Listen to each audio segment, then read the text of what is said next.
ये बात तो हम सभी जानते हैं कि सुदामा और श्री कृष्ण बचपन के मित्र थे। समय के साथ समय बदला और श्री कृष्ण द्वारिका के राजा बन गए। सुदामा एक ब्राह्मण थे, इसलिए वो भिक्षाटन द्वारा अपना तथा अपने परिवार का भरण पोषण करते थे। उनकी दशा बहुत ही दीन थी। जिस दिन सुदामा को भिक्षा नहीं मिलती उस दिन उन्हें परिवार सहित भूखा ही सोना पड़ता था। आखिर सुदामा श्री कृष्ण के मित्र होकर भी इतने गरीब क्यों थे? ये बात तो सभी के मन में आती होगी। कुछ लोग सोचते हैं कि सुदामा ने गुरुमाता के दिए सारे चने खाए थे, इसलिए सुदामा को दरिद्रता मिली। किंतु इसके पीछे एक कारण था। तो आइए जानते हैं कि क्यों सुदामा इतने गरीब थे। इसके पीछे एक बहुत ही रोचक और त्यागपूर्ण कथा है। एक गांव में एक बहुत ही वृद्ध निर्धन बुढ़िया रहती थी। उसका अपना कोई नहीं था। जैसे तैसे वह भिक्षा मांग कर अपना जीवन गुजार रही थी। जो भी भिक्षा में मिलता उसी को खा लेती। यूं ही उसके दिन व्यतीत हो रहे थे। एक समय ऐसा भी हो गया कि कई दिनों तक उस बुढ़िया को भिक्षा ही नहीं मिली। ऐसे में वो उसे प्रभु की मर्जी मानकर भूखी ही सो जाती। कई दिनों बाद वो फिर भिक्षा को गई। वहां उसे 2 मुट्ठी चने मिले। कई दिन भूखे रहने के कारण वो चल नहीं पा रही थी, इसलिए घर पहुंचते पहुंचते रात हो गई। घर पहुंचकर उसने सोचा कि ये चने अब कल प्रभु को भोग लगाकर ही खाएंगे। ऐसा सोचकर उसने उन चनों की पोटली बना कर रख दी और पानी पीकर भगवान का नाम लेकर सो गई। बुढ़िया के सोने के बाद कुछ चोर चोरी करने के लिए उसकी कुटिया में आ गए और चारों तरफ देखने लगे। कुछ समय की खोज के बाद चोरों को वही चनों की पोटली दिख गई। पोटली को देखकर उन्होंने समझा कि उस पोटली में स्वर्णाभूषण है। यह सोचकर उन्होंने उसे उठा लिया। ऐसा करने पर थोड़ी सी आहट हुई, जिसे सुनकर बुढ़िया जाग गई। जागते ही वह चोर चोर कहकर शोर मचाने लगी। उस बुढ़िया के चिल्लाने पर गांव के लोग उन चोरों को पकड़ने के लिए दौड़े। चोरों ने जब यह आवाज सुनी तो वे जल्दी में वही चने की पोटली लेकर भाग गए। भागते भागते चोरों को संदीपन मुनि का आश्रम दिखा तो चोर पकड़े जाने के डर से संदीपन मुनि के आश्रम में ही छिप गए। ये उसी समय की बात है जब श्री कृष्ण और सुदामा उसी आश्रम में रहकर शिक्षा ग्रहण कर रहे थे। जब रात में गुरुमाता ने आश्रम की एक कुटिया में कुछ आहट सुनी तो वह उसे देखने को जाने लगी।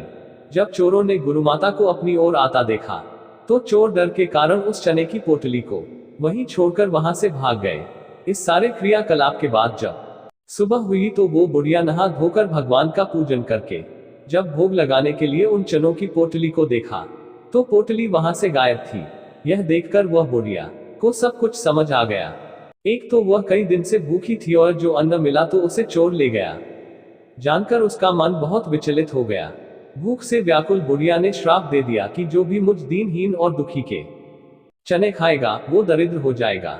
उधर आश्रम में सुबह को जब गुरुमाता आश्रम को बुहार रही थी उसी समय उन्हें वही चने की पोटली मिल गई जो चोरों द्वारा उस बुढ़िया की चुराई गई थी। वो पोटली को गुरुमाता ने अपने पास रख लिया। कुछ समय पश्चात श्री कृष्ण और सुदामा जंगल से लकड़ी लाने को जाने लगे तो गुरुमाता ने वही पोटली सुदामा को देकर कहा, पुत्र, जब तुम्हें भूख लगे तो दोनों मिल बांट कर खा लेना। सुदामा जन्म से ब्राह्मण थे और परम ज्ञानी भी थे। उन्होंने जो हींचने की पोटली हाथ में ली सारा रहस्य जान गए। सुदामा रास्ते में चलते जा रहे थे परंतु उनके मन में एक ही विचार था। वो सोच रहे थे, गुरुमाता ने कहा है कि ये चने बांट कर खा लेना, परंतु ये चने तो जो भी खाएगा उस बुढ़िया के श्राप के कारण वो दीनहीन हो जाएगा। अगर ये चने गलती से भी जगतपति ने खा लिए तो अनर्थ हो जाएगा। मेरे प्रभु तो दरिद्र होंगे ही, साथ ही तीनों लोग भी दीन हो जाएंगे। नहीं नहीं, मैं ऐसा नहीं होने दूंगा। जब तक मैं हूं तब तक मेरे प्रभु पर कोई आंच नहीं आने दे सकता। ये चने ही हैं जो सारे समस्या की जड़ है। मैं इन्हें स्वयं ही खाऊंगा।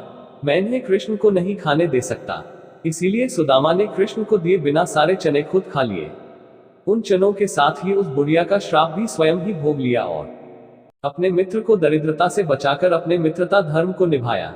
सुदामा द्वारा अपने मित्र के लिए किया गया त्याग सच में अद्वितीय है। मित्रता का ऐसा उदाहरण शायद ही अन्यत्र देखने को मिले। यही सच्चे मित्र की पहचान होती है। अपने मित्र पर आए संकट के सामने मित्र स्वयं आ जाता है, परंतु अपने मित्र को कुछ नहीं होने देता।